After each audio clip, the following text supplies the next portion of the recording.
I'm Kalika Bali. I'm a linguist by training and a technologist by profession. I have worked in academia, in startups, in small companies and multinationals for over 2 decades, doing research in and building language technology systems. My dream is to see technology work across the language barrier. As a researcher in Microsoft Research Labs India, I work in the field of natural language technology and speech technology. And I worry about how can we make technology accessible to people across the board, irrespective of the language that they speak. So natural language processing, artificial intelligence, speech technology, these are very big words. They are buzzwords right now. Everybody is talking about them. What exactly is NLP or natural language processing? So in a very simple term, this is the part of computer science engineering that makes machines process, understand, and generate natural language, which is the language that humans speak. When you are interacting with a bot trying to book your train tickets or flight tickets, when you're speaking to a voice-based digital assistant in your phone, it's natural language processing that underpins the entire technology that makes that work. Okay? But how does this work? How does NLP work? In a very, very basic way, it's about data. So a huge amount of data of how actually humans use language is then processed by certain algorithms and techniques that make the machines learn the patterns of natural language of humans, right? These days, another buzzword that you'd hear a lot about is deep neural networks. And these are the advanced techniques that underpin a lot of the NLP stuff that happens right now. And I will not go into the details of how that works, but the thing that you really have to understand and keep in mind is that all of this requires a humongous amount of data, natural language data. If you want a speech system to converse with you in Gujarati, the first thing you require is a lot of data of Gujarati people speaking to each other in their own language. So in 2017, Microsoft came up with a speech recognition system which was able to transcribe speech into text better than a human does. And this system was trained on 200 million transcribed words. In 2018, an English-Chinese machine translation system was able to translate from English to Chinese as well as any human bilingual could. And this was trained on 18 million bilingual sentence pairs. This is a very, very exciting time in natural language processing and in technology as such.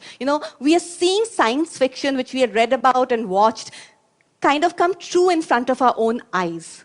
We are making giant leaps in technical advancement.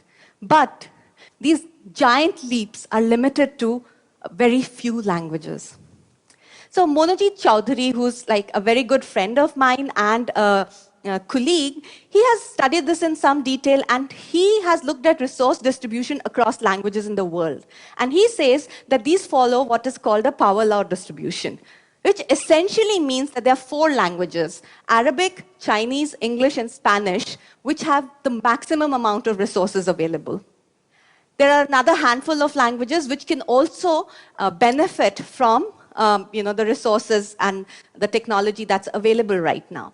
But there are 90% of the world's languages which have no resources or very little resources available. This revolution that we're talking about has essentially bypassed 5,000 languages of the world. Now, what this means is that the resource-rich languages have technologies built for them, so researchers and technologists get attracted towards them, they build more technologies for them, they create more resource for them, so it's like a rich getting richer kind of a cycle. And the resource-poor languages stay poor, there's no technology for them, nobody works for them, and this digital divide between languages is ever expanding, and by implication, is also the divide between the communities that speak these languages is also expanding. So in Microsoft and Project Ellora, we aim to bridge this gap. Okay? We are trying to see how can we create more data by innovative methods, have more techniques to build technology without having a lot of resources, and what are the applications that can truly benefit these communities. So at the moment, this might seem very theoretical, like what is she talking about, data and techniques and technology. So let me give you a very concrete example here. I'm a linguist at heart. I love languages, and that's what I love talking about. So let me tell you about a language that many of you might not know about, Gondi. Gondi is a South Central Dravidian language. It is spoken by 3 million people in 5 states of India. And to put this in some kind of perspective, Norwegian is spoken by 5 million people, and Welsh by a little under 1 million. So Gondi is actually a pretty robust and pretty large community of the Gond tribals in India. But by UNESCO's Atlas of Languages in Danger, Gondi is designated vulnerable status. Now, CGNet Swara is an NGO that provides a citizen journalism portal for the Gond community by making local stories accessible through mobile phones. There's absolutely no tech support for Gondi. There is no data available for Gondi, no resources available for Gondi. So all content that is created, moderated, and edited is done manually. Now, under Project Ellora, what we did was that we brought together all the stakeholders, an NGO like CGNet Swara, an academic institution like IIIT Naya Raipur, a not-for-profit children's book publisher like Pratham Books, and most importantly, the speakers of the community. The Gond tribals themselves participated in this activity, and for the first time, edited and translated children's book in Gondi. We were able to put out 200 books for the very first time in Gondi so that the children had access to stories and books in their own language. Another extension of this was Adivasi Radio, which was like an app that we built and developed in Microsoft Research, and then put it out there along with our stakeholders, which takes a Hindi text-to-speech system and allows it to read out news and articles provided by CGNet Swara in Gondi language.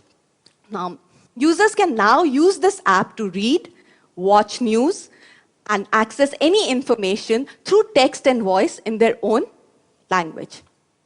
A very interesting thing is that this app is now being used to translate by the community, to translate text from Hindi to Gondis. Now, what that will result in is a lot of parallel data that we call parallel data that will allow us to build machine translation systems for Gondi, which will truly open up a window for the Gond community to the world.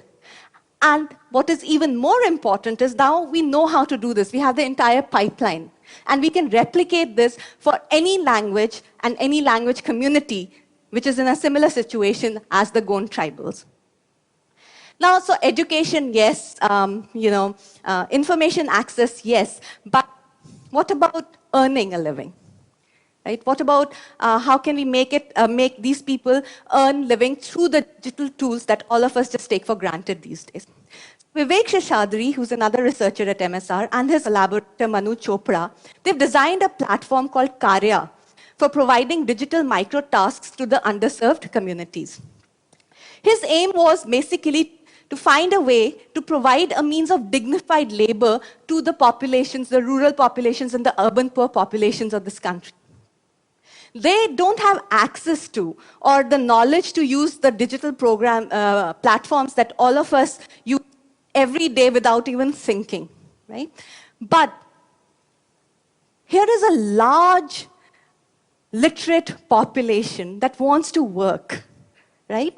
And how can we make this possible for them? So Karya is one such way through which this population can get onto the digital world and, through that find work and do tasks that can then earn them money. So we saw this and we thought, oh, this is wonderful. We could probably use this for data collection as well.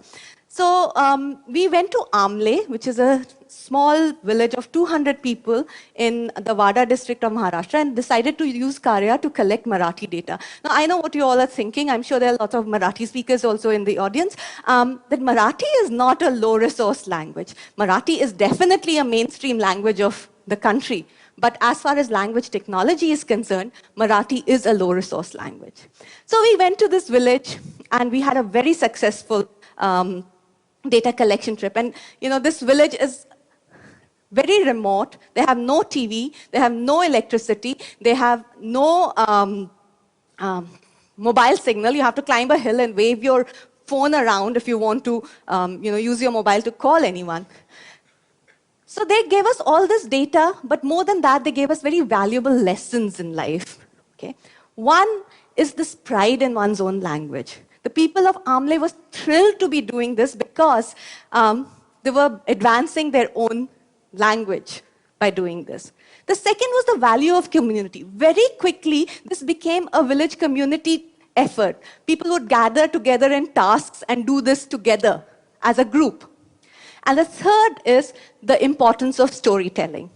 The people of Amle were so starved of content that in the morning, during the daytime, they would do recordings of stories in Karya. And then in the evening, they would gather the entire village and retell and recount these stories to the village.